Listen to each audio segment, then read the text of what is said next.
ဟုတ်ပြီအားလုံးမင်္ဂလာပါကျွန်တော်တို့ဒီ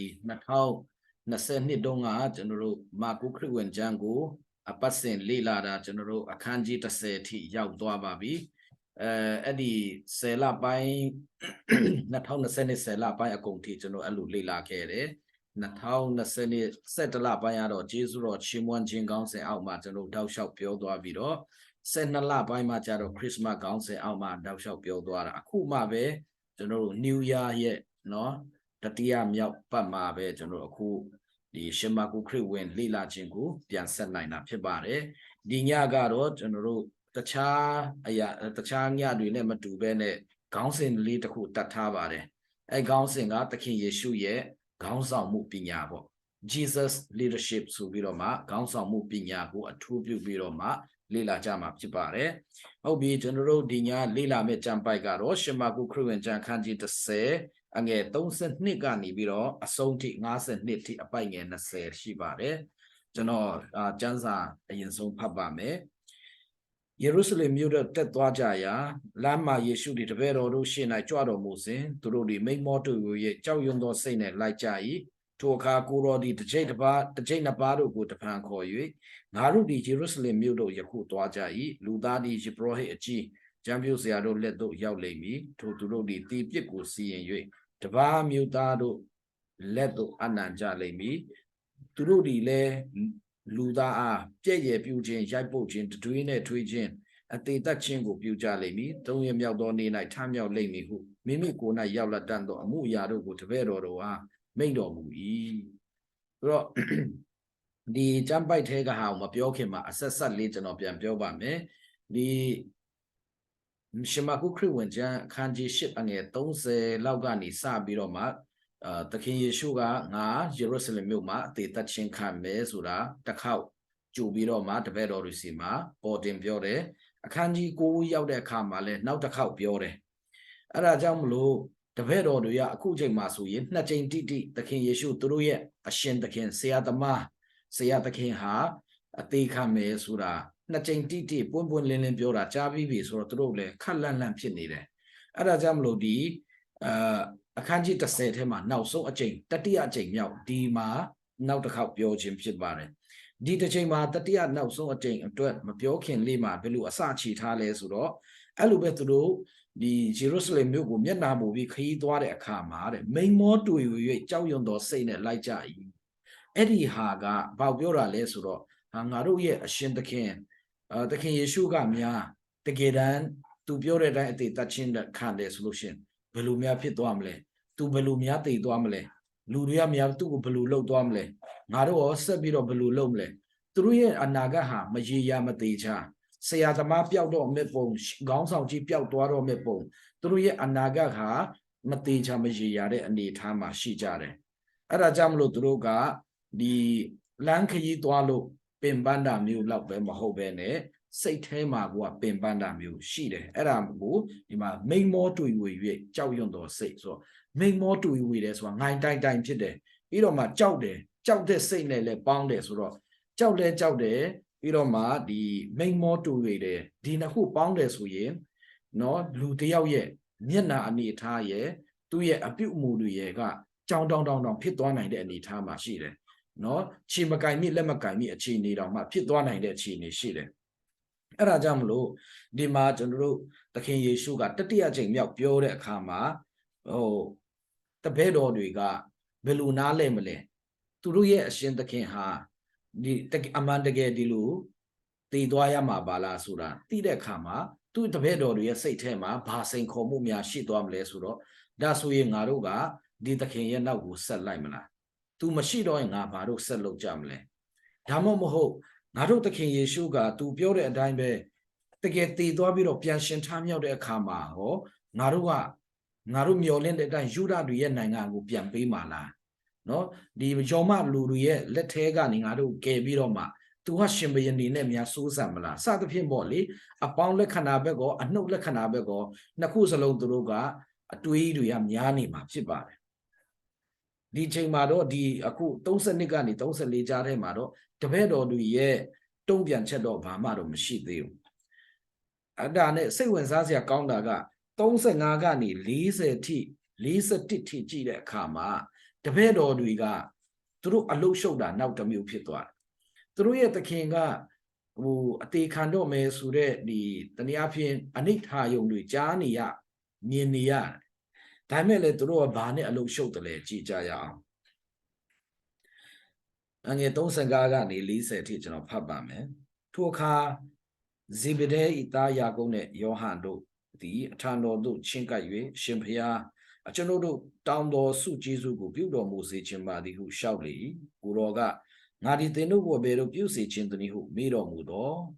ကိုတော်သည်ဘုံပွင့်တော်မူသောအခါကျွန်ုပ်တို့သည်လက်ရတော်ဘက်၌တယောက်လက်ဝဲတော်ဘက်၌တယောက်ထိုင်ရသောခွင့်ကိုပေးတော်မူပါဟုလျှောက်ကြ၏ယေရှုကလည်းသင်တို့သည်အဘယ်သို့တောင်းပန်သည်ကိုသင်တို့မသိကြငါတောက်တော်ခွင့်ကိုတောက်ခြင်းက၎င်းငါခံတော်ဗတ္တိဇံကိုခံခြင်းက၎င်းသင်တို့သည်တတ်စွမ်းနိုင်သလိုဟုမေးတော်မူလျင်ကျွန်ုပ်တို့သည်တတ်စွမ်းနိုင်ပါ၏ဟုလျှောက်ကြတော့ယေရှုကငါတောက်တော်ခွင့်ကိုသင်တို့သည်တောက်ရလိမ့်မည်တောက်ရကြလိမ့်မည်ငါခံတော်ဗတ္တိဇံကိုလည်းသင်တို့ခံရကြလိမ့်မည်သို့တော်လည်းငါလက်ရဘက်လက်ဝဲဘက်မှာထိုင်ရသောခွင့်ကိုကအကျဉ်သူတို့အဖို့လို့ငါပြင်ဆင်၏ထိုသူတို့အားသာငါပေးပိုင်သည်ဟုမိန့်တော်မူ၏ဆိုတော့ဒီမှာကျွန်တော်တို့ပြောချင်တာပါလဲဆိုတော့ခုနကျွန်တော်ပြောတဲ့ဒီအပေါင်းလက္ခဏာဘက်မှာနည်းနည်းလေးတွေးယူကြတယ်ထင်တယ်တပည့်တော်တွေကအပေါင်းလက္ခဏာကျွန်တော်ပြောတာပါလဲသခင်ယေရှုအသေးခံပြီးတော့ပြန်တကယ်လဲပြန်ရှင်ထားမြောက်လာတဲ့ဆိုရင်သူတို့ယူဒနိုင်ငံတည်ထောင်ပေးမလားယောမအစိုးရတွေလက်အောက်ကနေမတရားသောသူတို့လက်အောက်ကနေအရေးပြမလှီတော့သူတို့ရဲ့လက်အောက်ကနေတကယ်များလွတ်သွားမလားဆိုတဲ့ခံယူချက်လေးရှိလို့ထင်တယ်ဟာငါတို့သခင်ယေရှုကဘုံပွင့်တော့မှာပါလားဆိုတဲ့စိတ်နဲ့အဲ့မှာယာထူးလူကျင်လာတာနော်ယာကုပ်နဲ့ယောဟန်သခင်ယေရှုစလိုက်တော့ကဘယ်လိုလဲယေရှုကတခွန်းပဲငှားနောက်လိုက်လို့ပြောတော့သူ့အဖေအမေနဲ့စီးပွားရေးအကုန်လုံးစွန့်လွတ်ပြီးတော့လိုက်သွားတယ်အဲ့ဒီတော့ကစွန့်လွတ်နိုင်တယ်အခုသခင်ယေရှုနောက်ဆုံးအဆုံးသတ်ခါနေ့မှာကြတော့သူတို့ကစွန့်လွတ်ဖို့မစင်စားတော့ဘဲနဲ့ဗာလဲရဖို့စင်စားတာစွန့်လွတ်ဖို့ထက်ရယူဖို့စင်စားလာတာအဲ့ဒီခါကျတော့သခင်ယေရှုကသခင်ယေရှုကသူတို့အလိမ်သခင်ယေရှုကိုသူတို့ကအလိမ်မာနေတဲ့အရင်ချင်းကတ်တယ်ကိုတော့ကျွန်တော်တောင်းတဲ့ဆုကိုပေးမလားကျွန်တော်ဆုတောင်းမယ်တကယ်ပေးမလားဆိုပြီးတော့အရင်ဆုံးစကားပလင်ကဟိုဂတိအရင်တောင်းတာကျွန်တော်တကယ်တောင်းတယ်ဆိုပေးမလားတဲ့အဲ့ဒါနဲ့သခင်ယေရှုကမင်းတို့ဘာတောင်းပါလဲလို့ပြီးတော့ပြီးမဲ့ပုံမဲ့ဆိုတဲ့ပုံစံနဲ့တခါတည်းဒီမှာကိုတော့ဘုံပွင့်သွားပြီဆိုလို့ရှိရင်ကိုတော့နိုင်ငံတော်တည်ထောင်တယ်ဘုံပွင့်သွားပြီဆိုရင်ကျွန်တော်နှစ်ယောက်ကျွန်တော်ညီကိုနှစ်ယောက်ကိုတယောက်လက်ရဘက်မှာတယောက်ကလက်ဝဲဘက်မှာတဘောကဘယ်လက်ယုံညာလက်ယုံပေါ့နော်အရာထုအကြီးဆုံးပေါ့တယောက်ကဒုသမဒနောက်တယောက်ကအတွင်မှုအဲ့လိုဖြစ်မှာပေါ့သူတို့ကအကြီးဆုံးယာထုကိုမျောမှန်းနေတာနော်အဲ့ဒီခါမှာသခင်ယေရှုကအေးမင်းတို့စကားရှိလို့သာတောင်းတာနဲ့တူပါတယ်မင်းတို့ဘာတောင်းလဲဆိုတာကိုသဘောပေါက်ကြရဲ့လားငါအခုဖြတ်တန်းရမယ်အတွေ့အကြုံတွေမင်းတို့လုံနိုင်လို့လားသဘောကပါလေငါခံရမယ်ဗတ္တိဇံငါတောက်ရမယ်ခွက်မင်းတို့ခံယူနိုင်လို့လားဆိုပြီးသခင်ယေရှုကသူတို့ကိုသူတို့ပြန်ဆင်ခြင်းဖို့မေးခွန်းပြန်မိတယ်သခင်ယေရှုပြန်ဖြေလိုက်တာမင်းတို့ကိုငါမပေးဘူးလို့လည်းချက်ချင်းမပေးဘူးမင်းတို့ကိုငါပေးမယ်လို့လည်းဂတိမပေးဘူးဒါပေမဲ့သခင်ယေရှုကိုသူတို့ခွင့်တောင်းတဲ့ခါမှာသခင်ယေရှုကမေးခွန်းနဲ့သူတို့ကိုသူတို့ဆင်ခြင်းနှလုံးသွင်းမှုရန်အတွက်ငါတောက်မဲ့ခွင့်နဲ့ငါခံမဲ့ဗတ္တိဇံမင်းတို့ခံယူနိုင်လို့လားလို့ပြန်မေးတယ်ဆိုတော့အဲ့ဒီသခင်ယေရှုတောက်မဲ့ခွက်ဆိုတာဘာလဲဆိုတာအားလုံးကနော်ကျွန်တော်တို့ခရိယန်တွေဆိုတော့နည်းနည်းမီးမောင်းထိုးပြီးတော့မြင်မဲ့ထင်ပါတယ်ဟိုလောကအပြစ်ကိုသူကတည်သွားဖို့ရန်အတွက်ယေတရှင်မဥယျာဉ်မှာဆုတောင်းတဲ့ညမှာကိုတော်ဖျားဒီခွက်နဲ့ကျွန်တော်လွန်သွားရင်လွန်သွားနိုင်ပါစေဆိုပြီးပြောတာဆိုတော့တနည်းအားဖြင့်ပြောမယ်ဆိုရင်တော့အပြစ်တွေကိုစတ်တဲ့အပြစ်ကြွေးရဲ့နာကျင်မှုဝေဒနာအဲ့ဒါကအပြစ်ဒဏ်ခံရတဲ့ဝေဒနာကခွက်နဲ့တင်စားထားတာတွေ့ရတယ်ပြီးတော့သူခံရတဲ့ဗတ္တိဇံဆိုတာဗာလဲမကြခင်မှာသူတည်သွားမယ်ဆိုရင်မြေထဲမှာမြုပ်နှံခြင်းခံရမယ်၃ရက်ပတ်လုံးမြုပ်နှံခြင်းခံရပြီးတော့မှနောက်ပြန်ရှင်ထမြောက်သွားမယ်အဲ့ဒီမြုပ်နှံခြင်းခံရတဲ့ဟာကိုနော်သူကဗတ္တိဇံခံခြင်းနဲ့တင်စားထားတာဖြစ်ပါတယ်ဒါကြောင့်ဒီမှာတောက်မဲ့ခွက်ဆိုတာဒီအပြစ်သွေးကြွေးတွေကိုစတ်တဲ့ဝေဒနာဖြစ်ပြီးတော့ဗတ္တိဇံဆိုတာကသခင်ယေရှုရဲ့ ဘာလဲတကြိုခံခြင်းကိုပြောအသေးခံတကြိုခံခြင်းကိုပြောတာဖြစ်ပါတယ်အဲ့ဒီမှာဒီယာကုပ်နဲ့ယောဟန်တို့ကအဲ့ဒီလူဂဂနာသဘောမပေါက်ချက်ချင်းသဘောမပေါက်ပေမဲ့သူတို့ကဘာပဲဖြစ်ဖြစ်ငါတို့ယာထိုးလို့ခြင်းနဲ့လုံနိုင်တယ်ဗျာကိုတော်တောက်ဆိုလဲတောက်နိုင်ဗတ္တိဇံခံဆိုလဲခံမယ်ကျွန်တော်လုံနိုင်တယ်ဗျာဆိုပြီးတော့အလွယ်နဲ့ဖြေရှင်းလိုက်တာအလွယ်နဲ့ပြောလိုက်တာနိုင်သခင်ယေရှုကလည်းတော်တော်စိတ်ရှိတယ်သူတို့စီမှာတော်တော်စိတ်ရှိတယ်မင်းတို့ငါပြောတာကောင်းကောင်းသဘောပေါက်ရဲ့လားရှောက်ရှောက်ဖြေတယ်လို့မပြောဘဲနဲ့သခင်ယေရှုကအေးမင်းတို့တောက်နိုင်တာလည်းဖြစ်နိုင်တယ်ဗတ္တိဇံခံယူနိုင်တာလည်းဖြစ်နိုင်တယ်ဒါပေမဲ့မင်းတို့တောင်းတဲ့လက်ရပဲလက်ဝဲပဲမှာထိုင်ရတဲ့ခွင့်ကတော့တတ်မှတ်ထားပြီးသားလူပဲငါပေးနိုင်တယ်ပြောချင်တာကခမည်းတော်တတ်မှတ်ပြီးသားလူတွေပဲငါပေးနိုင်တယ်လို့ပြောတယ်ဆိုတော့ဒီမှာကျွန်တော်တို့သခင်ယေရှုရဲ့ခေါင်းဆောင်မှုကိုတစ်ချက်ပြောမယ်ဆိုလို့ရှိရင်အငယ်32ကနေ34ကြားထဲမှာဒီခေါင်းဆောင်ဆိုတာကအနစ်နာခံရတယ်အနာခံရတယ်ဆိုတာကိုကျွန်တော်တို့တွေ့ရတယ်ပြီးတော့မှ35ကနေ40အထိကြည့်မယ်ဆိုလို့ရှိရင်တော့ခေါင်းဆောင်ဟာစိတ်ရှိရတယ်သူ့တပည့်တွေသူ့ရဲ့လှုပ်ဖော်ဆောင်ဖက်တွေနားလေတွေဖြစ်စေနားမလဲတွေဖြစ်စေသူတို့မေးခွန်းတွေသူတို့ပြောတာတွေကိုနားထောင်ပေးတယ်ဖြေရှင်းပေးတယ်ပြောပြပေးတယ်เนาะပြီးတော့မှသူတို့တောင်းတဲ့အတိုင်းမပေးနိုင်ရင်တောင်မှကျေနပ်လောက်သောအဖြေကိုအတတ်နိုင်ဆုံးပေးလျလောက်အောင်စိတ်ရှိသီးခံပြီးတော့မှပေါင်းပေးတယ်ဆိုတာတွေ့ရတယ်ဟုတ်ပြီဒါဆိုရင်ဒီနှစ်ချက်အပြင်ကျွန်တော်တို့အခု41ကနေ45အထိတစ်ချက်ပြန်သွားရအောင်ကျွန်တော်ဖတ်ပြပါမယ်အခြားသောတပည့်တော်တစ်ကျဲတို့သည်ကြားသိလျင်ယာကုပ်နှင့်ယောဟန်တို့ကိုအမျက်ထွက်ကြ၏ယာကုပ်နဲ့ယောဟန်ကတော့သူတို့စဉ်းစားတဲ့အတိုင်းပွင့်ပွင့်လင်းလင်းပြောတာဝုံဝုံတိုင်းတိုင်းပြောတတ်တာပေတရုနဲ့နင်လားငါလားပဲဖြစ်လိမ့်မယ်သူတို့ဘာဖြစ်လို့လဲယာကုပ်နဲ့ယောဟန်ကိုမိုးကြိုးရဲ့သားလို့တောင်မှတင်စားထားတာနော်မိုးကြိုးရဲ့သားလို့တောင်မှတင်စားထားတာဆိုသူတို့ကစဉ်းစားတာနဲ့ပြောတာနဲ့တထပ်သေးပဲတခါလေမစဉ်းစားတာတော့မှပြောထွက်လာတော့မသိဘူးသူတို့ကတကယ်ပွန်းပွန်းလင်းလင်းသမားဘွန်းဘွန်းကြီးသမားတွေပေါ့နော်အဲ့ဒီမှာတခြားတပည့်တော်တစ်ကြိတ်ရှိတယ်တဲ့သူတို့အနာမှာအဲ့လိုမျိုးသခင်ယေရှုနဲ့ယာကုပ်ယောဟန်တို့ပြောနေတဲ့ဟာကိုကြားနေတော့ကျန်တဲ့တပည့်တော်တွေကအမျက်ထွက်တယ်တဲ့စိတ်တူတယ်လို့ပြောရမလားသူတို့ကိုညုံညင်တယ်လို့ပြောရမလားဒီမှာသူတို့ကဒီနှစ်ယောက်ကလည်းဘာရီလာတောင်းတာလည်းမသိဘူးသခင်ယေရှုစိတ်ညစ်ရတယ်ကြားတယ်ဘာရီလာပြောတာလည်းမသိဘူးဆိုပြီးတော့သခင်ယေရှုဘက်ကနေစဉ်းစားပြီးတော့မှအမျက်ထွက်တယ်လို့တော့မထင်လိုက်နဲ့သူတို့အမျက်ထွက်တဲ့ပုံကစိတ်ထဲမှာအေးစစ်စဉ်းစားရင်အကောင်းသားပြောထွက်လိုက်တော့မှပဲပို့ဆိုးသွားတယ်ထိုင်နေအကောင်းသားထားမှကြိုးမှန်းသိတယ်စသလိုမျိုးပေါ့ဒီမှာသူတို့ကအမျက်ထွက်တယ်ငါတို့လည်းစဉ်းစားသားပဲငါတို့လည်းပဲလက်ယုံဖြစ်ခြင်းတယ်ငါတို့လည်းညာလက်ယုံဖြစ်ခြင်းတယ်မင်းတို့ပဲဖြစ်ခြင်းရသလားအဲ့လိုပုံစံနဲ့ညုံညင်တဲ့သဘောမှာရှိလိမ့်မယ်ဘာဖြစ်လို့လဲအဲ့ဒီလူမျိုးဖြစ်တာကိုเนาะကျွန်တော်တခြားယောဟန်ဒီဗာလဲမာသဲတို့လူကာတို့တခြားခရစ်ဝင်ကျမ်းတွေမှာကြည့်တယ်ဆိုလို့ရှိရင်သူတို့တလန်းလုံးမှာဘယ်သူကအကဲအမူဖြစ်မလဲဘယ်သူကခေါင်းဆောင်ကြီးဖြစ်မလဲဘယ်သူကအကြီးဆုံးဖြစ်မလဲဆိုပြီးတော့မှအချင်းချင်းစကားပြောကြတယ်စကနာလဲထိုးကြတယ်စကရီလူပွဲလဲလှုပ်လာကြတဲ့ပုံပဲတူတူတိတ်တိတ်နဲ့เนาะတကယ်ဆိုမသိအောင်ဆောင်တာလည်းဖြစ်ကောင်းဖြစ်နိုင်တယ်เนาะဒါပေမဲ့42မှာကျွန်တော်ပြန်ဖတ်မယ်ယေရှုသည်ထိုသူတို့ကိုခေါ်တော်မူ၍သင်တို့သိသည့်အတိုင်းလောကီမင်းတို့သည်အစိုးတရပြုတတ်ကြ၏အကဲမှုတို့သည်အာဏာထားတတ်ကြ၏သင်တို့မူကားထိုတို့မပြုကြနဲ့သင်တို့တွင်အကဲအမှုပြုလို့တော်သူသည်သင်တို့အစေခံဖြစ်ရမည်သင်တို့တွင်အထွတ်မြတ်လုံကျင်သောသူသည်လည်းအလုံးစုံတို့၏စေခံရကြုံဖြစ်ရမည်အကြောင်းမူကားလူသားသည်သူတစ်ပါးကိုစေစားခြင်းကမလားသူတစ်ပါးအစေကိုခံခြင်းက၎င်းမိမိအသက်ကိုစွန့်ရည်လူများကိုရွေးခြင်းက၎င်းကြွလာတဲ့ဟုမိန့်တော်မူ၏ဆိုတော့ကျွန်တော်ပြောတာတပည့်တော်တို့က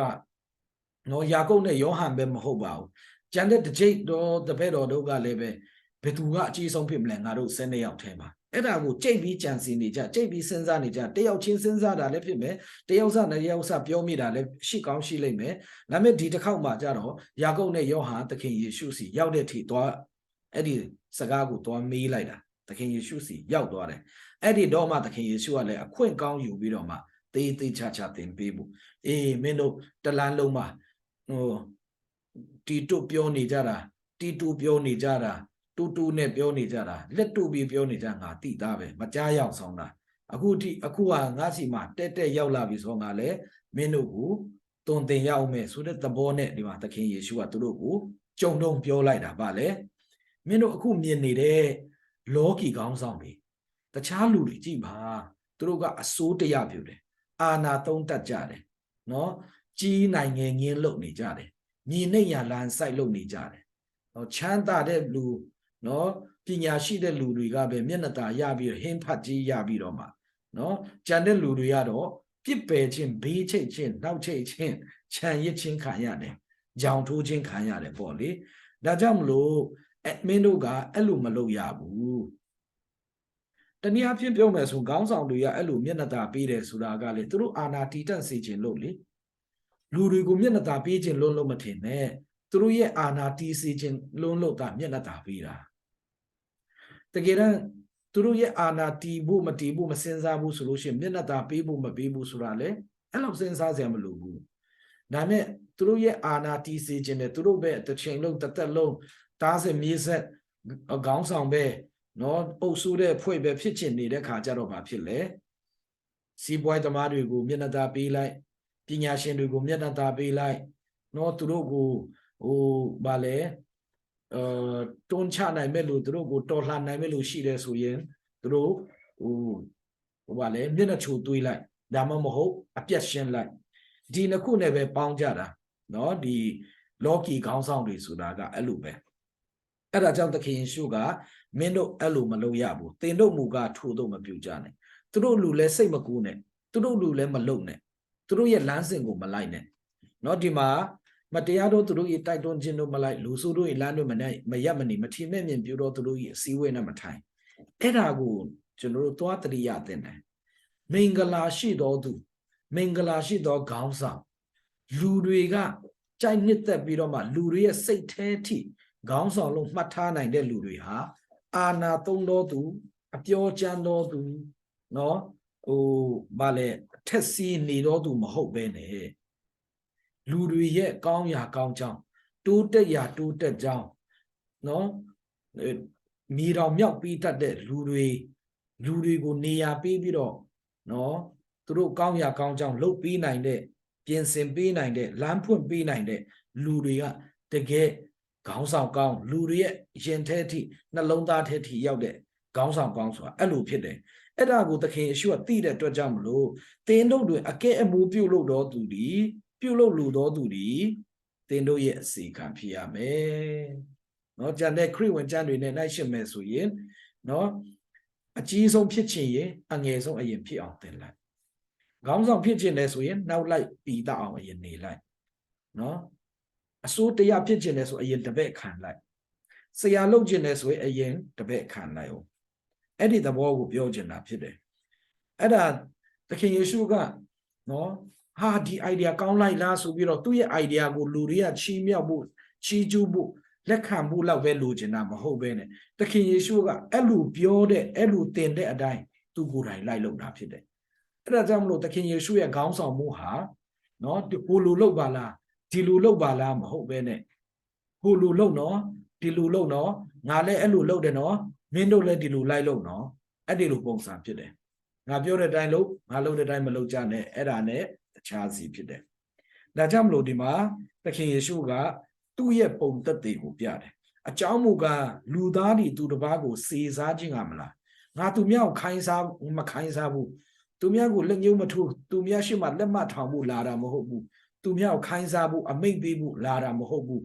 ငါဆရာကြီးกว่าဆိုပြီးတော့မှနော်အများရဲ့ပြုစုခြင်းကိုခံမှုလာတာမဟုတ်ဘူးတဲ့သူတစ်ပါးကိုအစေခံခြင်းက၎င်းမိမိအသက်ကိုစွန့်ရလူများကိုရွေးခြင်းက၎င်းကြွလာသည်လို့ပြောတယ်ဆိုတော့ငါလောကကိုလာတာမင်းတို့ရဲ့ခေါင်းဆောင်လုပ်တာမင်းတို့ကိုကောင်းစေခြင်းလို့တိုးတက်စေခြင်းလို့မင်းတို့ယုံကြည်ခြင်းမှာခိုင်ခန့်စေခြင်းလို့တိုးပွားစေခြင်းလို့ဘုရားသခင်နိုင်ငံတော်မှာကောင်းစားစေခြင်းလို့စိတ်ချရသောသူဖြစ်စေခြင်းလို့ငါဒီလိုအနှစ်နာခံတာ တကယ်တမ်းဆိုသခင်ယေရှုကကောင်းကင်ဘုံမှာသူလောကမှာလူစားတိမခံပဲကောင်းကင်ဘုံမှာနေရင်သူဟာသူဟိုဖျားဇာတိနဲ့ဆက်နေတယ်ဆိုရင်သူဟာသူအကောင်းကြီးပဲဒါပေမဲ့လောကမှာလာတယ်ဆိုတာသူအနှစ်နာခံတာပေးဆက်တာဒီအပြင်အသက်ရှင်ပြီးလောကမှာလူစားတိလာခံတာတဲ့နှိမ့်ချလွန်ပြီလို့သူမထင်ဘူးဘယ်လောက်ထိတောင်နှိမ့်ချလဲတေခြင်းတိုင်အောင်နှိမ့်ချတယ်ဘယ်လိုတေခြင်းလဲအသေးဆိုးနဲ့တေခြင်းလို့လူတွေပြောတယ်အစိမ့်တေခြင်းလို့လူတွေပြောကြတယ်လက်ဝါးကားတိုင်းပေါ်မှာအရှက်တကွဲအကျိုးနဲ့နော်အဝတ်ဗလာနဲ့ရာဇဝတ်ကြီးသားတယောက်ကဲ့သို့နော်ကားစင်ပေါ်တတ်ခံရတဲ့ထိတိုင်အောင်သူဟာနှိမ့်ချတယ်ပေးဆက်တယ်တနည်းအားဖြင့်ပြောမယ်ဆိုရင်ကိုကျိုးစွန့်တယ်နော်တချို့နိုင်ငံရေးသမားတွေတချို့ဖွဲ့စည်းကောင်းဆောင်တွေကြည့်မယ်ဆိုလို့ရှိရင်ကိုကျိုးစွန့်တယ်လို့နဲ့တကယ်တမ်းသူတို့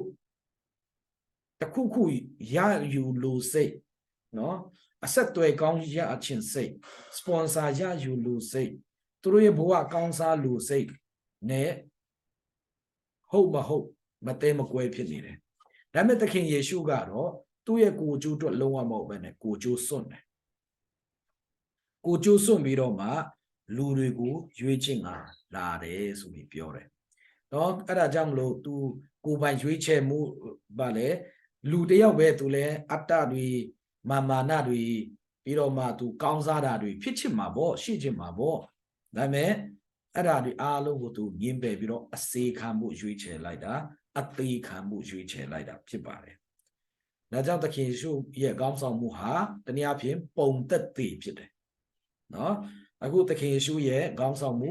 ၃ခုမြောက်ကပုံသက်သေဖြစ်တယ်ဟုတ်ပြီသခင်ယေရှုရဲ့ခေါင်းဆောင်မှု၄ခုမြောက်အခန်းကြီး46ကနေ52ထိကြည်ရအောင်အခန်းငယ်46ကနေအဆုံးထိကြည်ရအောင်ကျွန်တော်တစ်ချက်ဖတ်ပါမယ်ယေရုခေါမြို့သို့ရောက်ကြလျင်တပည့်တော်တို့မှစ၍များစွာသောလူပေါင်းတို့နှင့်တကွထိုမြို့မှထွက်ကြွတော်မူစဉ်တွင်တိမဲဤသားဗာတိမဲအမိရှိသောလူကန်းသည်လမ်းနားမှထိုင်၍တောင်းစားလေနာဇရက်မြို့သားယေရှုရှိကြောင်းကိုကြားရလျင်ဒါဝိဒ်၏သားတော်ယေရှုကျွန်ုပ်ကိုကယ်မသနာတော်မူပါဟုဟစ်ကြော်လေ၏ထိုသူကိုတိတ်ဆိတ်စွာနေစေခြင်းကလူများတို့သည်ငေါ့၍ဆိုကြတော်လဲဒါဝိဒ်၏သားတော်ကျွန်ုပ်ကိုကယ်မသနာတော်မူပါဟုသာ၍ဟစ်ကြော်လေတော့ယေရှုသည်ရပ်တော်မူတဲ့ထိုသူကိုခေါ်ခဲ့ဟုအမိန့်တော်ရှိသူတစ်ပါးတို့သည်လူကန်းကိုခေါ်၍မစိုးရင်လည်းထတော့တင့်ကိုခေါ်တော်မူပြီဟုဆိုကြ၏ထိုသူသည်မိမိအဝတ်ကိုခြုံပြီးလေထ၍ယေရှုထံတော်သို့သွား၏ယေရှုကလည်းသင်၌အဘယ်သို့ပြုစီလိုသနည်းဟုမေးတော်မူလျင်အရှင်ဘုရားအကျွန်ုပ်မျက်စိမြင်စေခြင်းကပြုတော်မူပါဟုလူကန်းလျှောက်လေတော့ယေရှုကသွားလို့သင်၏ယုံကြည်ခြင်းနှင့်သင်ကိုကယ်မပြီဟုမိန့်တော်မူ၏ထိုခဏချင်းတွင်ထိုသူသည်မျက်စိမြင်၍လမ်း၌နောက်တော်သို့လိုက်ကြ၏ဒီကျမ်းစာထဲမှာသခင်ယေရှုရဲ့ခေါင်းဆောင်မှုကိုလည်းကျွန်တော်တို့လေ့လာနိုင်မှာဖြစ်သလိုဒီမှာဘာတိမဲရဲ့တောင်းဆိုချက်ဘာတိမဲရဲ့ယုံကြည်ခြင်းကိုလည်းကျွန်တော်အနေအများပြောလိုက်မှာပြောဖြစ်မယ်ထင်ပါတယ်ဒီဂျေရီခေါမြို့သူတို့ယေရုရှလင်မြို့ကိုမျက်နှာမူပြီးသွားတဲ့အခါမှာယူဒပြည်ထဲကိုဝင်တဲ့အခါမှာဒီဂျေရီခေါမြို့မရောက်ခင်မဟုတ်ယေရုရှလင်မြို့မရောက်ခင်ဂျေရီခေါအရင်ရောက်တယ်လမ်းမြို့ပေါ့နော်အဲ့ဒီမှာယေရီခေါမြို့မှာရှိတဲ့တီမဲဆိုတဲ့လူတယောက်ရဲ့သားဘာတီမဲနော်ဘာဆိုတာကနော်ဘာဆိုရင်အဲ့မှာဘာတီမဲဆိုတော့ဘာက son of တီမဲဆိုတာကတီမဲနာမည်တီမဲပေါ့ son of တီမဲဘာတီမဲရဲ့နာမည်က son of တီမဲဖြစ်တယ်နော်ဘာတီမဲရဲ့သားတီမဲရဲ့သားတဲ့အတိတ်ပဲရှိတယ်သူဟာလူကန်းဖြစ်တယ်မွေးကလေးကန္တာလား accident ကြောင့်ကန္တာလားဘာကြောင့်ကန္တာလဲတော့မသိဘူးဒါပေမဲ့ဒီချိန်မှာတော့သူတောင်းစားတဲ့ဘဝတော့ရောက်နေပြီဆိုတော့လူကန်းတယောက်တောင်းစားတဲ့ဘဝရောက်တာဒီနေ့မျက်စိကားလို့မနေ့ပြန်တောင်းစားတဲ့ဘဝရောက်တာတော့မဟုတ်တာသိကြတယ်ဒါကြောင့်သူတောင်းစားတဲ့ဘဝရောက်နေတယ်ဆိုသူမျက်စိကန်းတာအတော်တန်ကြာပြီလို့ကျွန်တော်ခံမှန်းလို့ရတယ်လာနဲ့ချီယုံတယ်မကနှစ်နဲ့လည်းဖြစ်နိုင်တယ်နှစ်ဘယ်လောက်များကြာသွားလဲကျွန်တော်မသိဘူးဆိုတော့လူတိုင်းကသူ့ကိုသိနေတယ်ယေရီခေါမြို့ကတထောင်စားလို့ပြောပြီးမြက်ကန်းတထောင်စားလို့ပြောပြီးဆိုလူတိုင်းကဘာမြင်အောင်လဲဘာတီမဲကိုပဲတမ်းပြီးသိတယ်အဲ့ဒါကြောင့်မလို့သူဟာ လူသိများတဲ့ယေရီခေါမြို့ကတရောင်စားတယောက်လို့ပြောလို့ရတယ်ဒါပေမဲ့ तू တရောင်စားအနေနဲ့မွေးတာမဟုတ်မဲနဲ့မျက်စိကန်းလို့တောင်းစားတာအဲ့ဒါကြောင့်မလို့ तू ကနော်တောင်းစားခြင်းတဲ့စိတ်ထက် तू မျက်စိမြင်ခြင်းတဲ့စိတ်ကပိုများတာတရောင်စားစိတ်ထက်ကျမ်းမာခြင်းတဲ့စိတ်ကပိုများတာနော်ကျွန်တော်ဒီနေ့ရန်ကုန်မြို့လေကောင်မှာနော်ရန်ကုန်မြို့ကြီးပြကြီးဆိုပြီးတော့မှမြန်မာနိုင်ငံရဲ့အကြီးဆုံးမြို့အနေနဲ့ရှိနေပြီမဲ့မြို့တဲမှာမြီးပွိုက်ကြီးတဲ့နေရာတိုင်းမှာနော်တောင်စားတွေတောင်စားတဲ့လူတွေနော်အမျိုးမျိုးတွေကျွန်တော်တွေ့ရတယ်ဒီတော့မှမြို့ရဲ့အင်္ဂါနဲ့မငြီလောက်အောင်ကျွန်တော်တို့ပူပြီးတော့မှဘဝခက်ခဲလာတော့ပူများလာတာကျွန်တော်တွေ့ရတယ်ဒါပေမဲ့လေတချို့တောင်စားတွေကလည်းသူတို့မရှိလို့တာတောင်းစားတာတကယ်တမ်းစကြတဲ့တောင်းစားချင်တာမဟုတ်ဘူးဆိုတာကျွန်တော်တွေ့ရတယ်မရှိမာနလေးနဲ့သူတို့နော်ရှိနေကြတယ်ဒီတောင်းစားကိုအိမ်ခေါ်ပြီးထမင်းကျွေးပြီးတော့နောက်တစ်ခါမတောင်းစားပါနဲ့တော့ကွာဆိုပြီးတော့ပြောမယ်ဆိုလို့ရှိရင်10ယောက်မှာ1ယောက်2ယောက်ကတော့လိုက်နိုင်လိမ့်မယ်ဒါပေမဲ့သူတို့နော်ဒီတောင်းစားတဲ့ဘဝချက်ချင်းဆွတ်လွတ်ဖို့တော့ခက်မှသိကြတယ်အဲ့ဒါတွေခဏထားလိုက်ပါဒီမှာတောင်းစားတဲ့လူကဒါဝိရဲ့နာဇရက်မြို့သားယေရှုရှိကြောင်းကိုကြားလျင်တဲ့သူသိတာကပါလေနာဇရက်မြို့သားယေရှုရှိတယ်ဆိုတာသူကြားတယ်တနည်းအားဖြင့်နာဇရက်မြို့သားယေရှုကဖြတ်သွားလိုက်တယ်ဆိုတာသူသိတယ်လူအုပ်ကြီးအတန်ကြားတဲ့ခါကျတော့လိုက်မိတာဘယ်သူလဲလူအုပ်ကြီးဒီလောက်များတာနော်နာဇရက်မြို့သားယေရှုကြွလာတာမသိလိုက်ဘူးလားအဲ့လိုပြောကြလိမ့်မယ်အဲ့နဲ့သူကြားလိုက်တာကတော့နာဇရက်မြို့သားယေရှုဆိုပြီးလူတွေကပြောတာကြားလိုက်တယ်ဒါပေမဲ့ तू អော်လိုက်တဲ့ခါကျတော့နာဇရက်မြို့သားယေရှုလို့မခေါ်ဘူး तू ဘယ်လိုអော်လဲဒါဝိရဲ့သားတော်ယေရှုလို့អော်တယ်ဒါဆိုရင်ဘာတိမဲကခေတော့မခေဘူးသူ့မှာအတွေးခေါ်ရှိတယ်သူ့မှာအမျှော်မြင်ရှိတယ်ဘာလို့ကျွန်တော်ပြောချင်လဲဆိုတော့ तू ကြားလိုက်တာနာဇရက်မြို့သားယေရှုလို့ကြားတယ်ဒါနဲ့နာဇရက်မြို့သားယေရှုနဲ့ဒါဝိရဲ့သားတော်ယေရှုလို့ခေါ်ရလောက်အောင်ဘာတွေအဆက်ဆက်ရှိလဲစဉ်းစားမှုကြလားမသိဘူးနော်အုံနောက်မတုံးတဲ့လူတယောက်ဆိုနာဇရက်မြို့သားယေရှုဟုတ်လားအဲ့ဒါဆိုနာဇရက်မြို့သားယေရှုဆိုပြီးခေါ်မှာဒါမဲ့ဘာတိမဲကနာဇရက်မြို့သားယေရှုလို့မခေါ်ဘဲနဲ့ဒါဝိရဲ့သားတော်ယေရှုလို့ခေါ်တယ်ဆိုတော့ तू ဘာတိထားလဲဒါဆိုရင်နာဇရက်မြို့သားယေရှုဆိုတဲ့ပုဂ္ဂိုလ်ဟာသူတို့ရှေးဘူဘွားစင်ဆက်မျောလင့်လာခဲ့တဲ့ဒါဝိရဲ့သားတော်ဆိုတဲ့မေရှိယဖြစ်လိမ့်မယ်ဆိုတာကို तू သိထားတယ်ကြားဘူးနာဝရှိတယ် तू ယုံကြည်ထားတယ်ဒါကြောင့်အဲ့ဒီလူနဲ့နာဇရက်မြို့သားယေရှုနဲ့တွေ့တဲ့တနေ့ကျရင်အဲ့ဒီအခွင့်အရေးကိုငါမလွတ်ဘူး तू ကတော့ငါ့ကိုကျမ်းမာခြင်းပေးနိုင်မှာပဲဆိုတဲ့ယုံကြည်ခြင်းအပြည့်အဝယေရှုနဲ့မတွေ့ခင်ကတည်းကရှိထားတဲ့ပုံပေါက်တယ်အဲ့ဒါကြောင့်မလို့ तू ကနာဇရက်မြို့သားယေရှုလို့တော်ယုံနဲ့လိမ့်မမှုပဲနဲ့ဒါဝိရဲ့သားတော်ယေရှု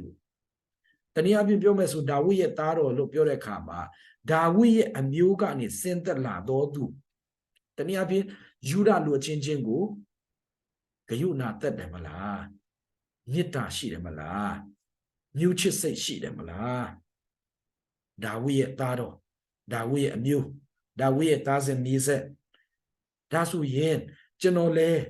ယူဒလူမျိုးပဲကျွန်တော်ကိုကဲမတနာပါတနာကြောင့်ပြတာပါကျွန်တော်ကိုမေတ္တာထားကြောင့်ပြတာပါကျွန်တော်လူမျိုးအတူတူပဲနော်မေတ္တာပြပေးပါဆိုတဲ့သဘောတက်ရောက်တယ်တစ်ဖက်ကနောက်တစ်ဖက်ကနိုင်ငံရေးအရာကြည့်မယ်ဆိုလို့ရှိရင်အဲ့ဒီဒါဝိရဲ့သားတော်ယေရှုဆိုတဲ့လူကနော်သူတို့မျော်လင့်နေပဲမေရှိယနော်သူတို့ရဲ့နိုင်ငံကိုတပါးမျိုးသားလူတွေထဲကပြန်ယူပြီးတော့ယူဒနိုင်ငံတည်တံ့ပြန်လဲတည်ထောင်မှုရန်အတွက်မျော်လင့်ရတဲ့နိုင်ငံရေးခေါင်းဆောင်လူမျိုးရေးခေါင်းဆောင်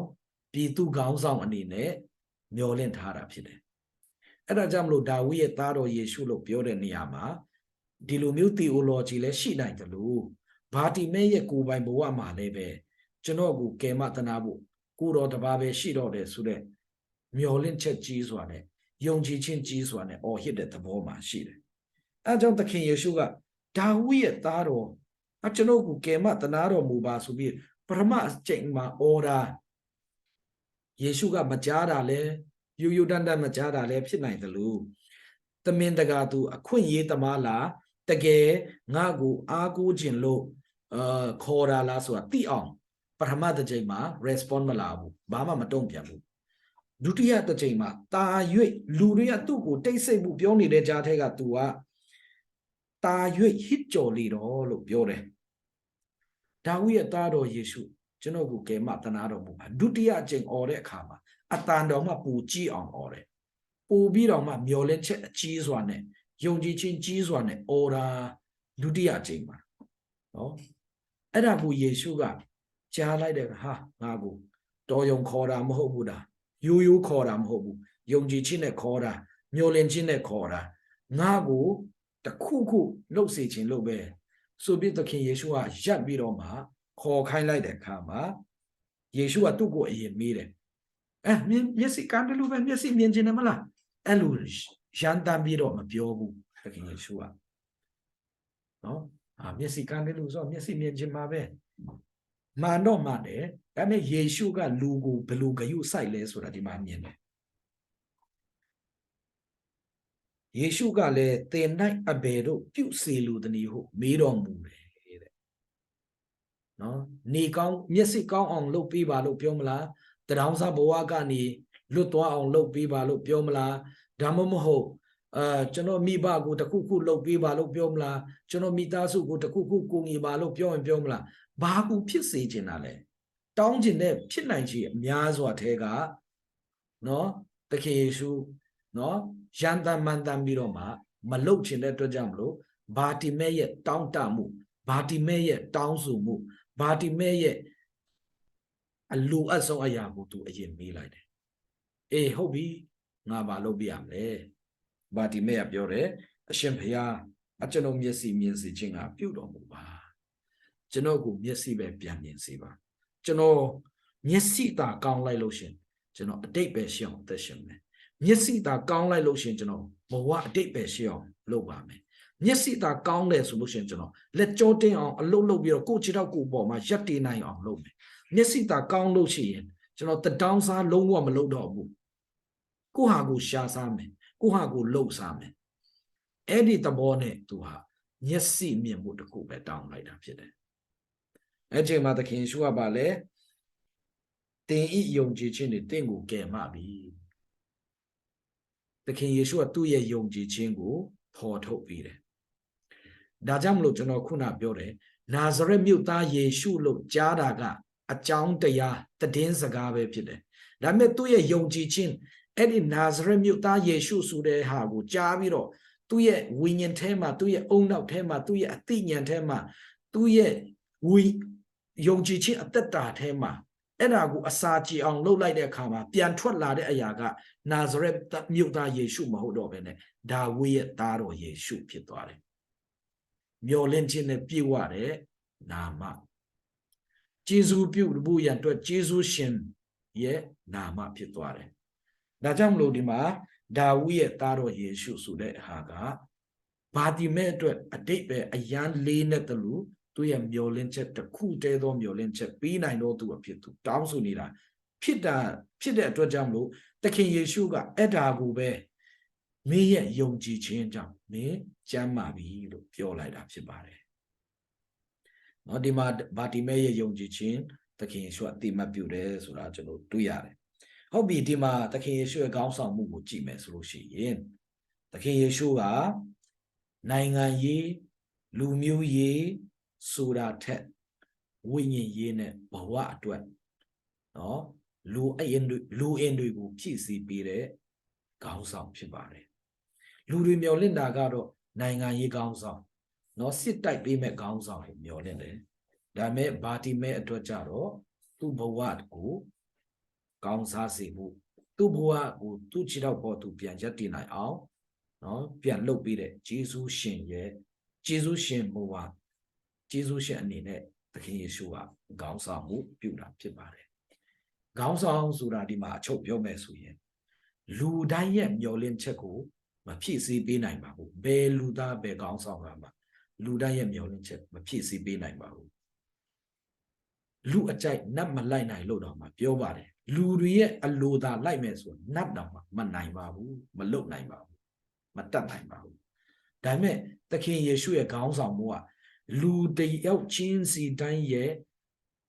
နိုင်ငံရေးလူမှုရေးစီးပွားရေးကျန်းမာရေးအရေးပေါင်းစုံကိုသခင်ယေရှုကဖြည့်ရှင်းမပေးဘဲနဲ့ဝိညာဉ်ရေးကိုဖြည့်ရှင်းတယ်ဘဝကိုပြန်လဲတည်ဆောက်ပေးဖို့ဘဝကိုတန်ဖိုးရှိစွာဖြတ်သန်းမှုလူတွေကိုနလန်ထူအောင်တဲမှပေးတာဖြစ်ပါတယ်။ဒါကြောင့်သခင်ယေရှုခေါင်းဆောင်မှုဟာပရမတ်တစ်ချက်ကတော့ဗာလေပေးဆက်တဲ့ခေါင်းဆောင်မှုဆိုခေါင်းဆောင်သခင်ယေရှုခေါင်းဆောင်မှုဟာနံပါတ်1ပေးဆက်ခြင်းနံပါတ်2စိတ်ရှိတီးခံတုန်တင်ခြင်းနံပါတ်3အစီခံခြင်းဒါမှမဟုတ်ပုံသက်သေပြခြင်းနံပါတ်4လူတွေရဲ့ဘဝမှာအလိုအဆုံးသောအရာကိုဦးစားပြီးဖြည့်ရှင်းပြီးတော့ကောင်းဆောင်ဖြစ်ပါတယ်။ဉာဏ်နာတဲ့သူအရောက်စီတိုင်းကိုဘုရားသခင်ကောင်းချီးမင်္ဂလာတော်လောင်ချပေးပါစေ။အာမင်။